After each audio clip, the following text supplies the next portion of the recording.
So here we are at the end of March, and the war that has gone on for more than a month since Russia invaded Ukraine February 24th.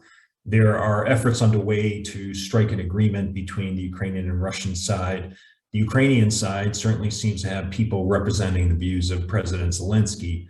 I don't think that's the case on the Russian side, where even the main Russian negotiator has been criticized by the Kremlin and others in Moscow as not representing the views of President Putin. President Putin seems intent on continuing the campaign, even though it has not been going successfully for Russia militarily.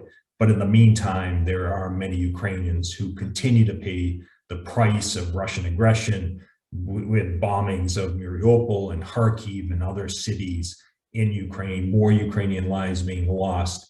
But at the same time, we also see Ukraine putting up a heroic defense of its territory, of freedom that it has secured over the years, and its determination to push back the Russian invading force. And so this is a real dilemma for President Zelensky, whether to actively pursue a ceasefire and an agreement with the Russian side, with negotiators who don't seem to have that much power, and to continue to defend the country against this Russian bombardment and assault that is taking far too many Ukrainian lives.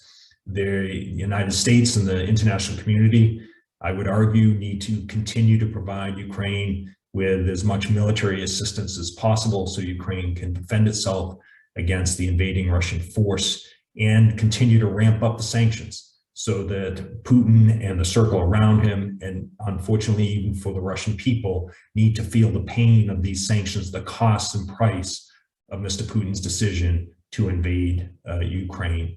And it is a very difficult point right now.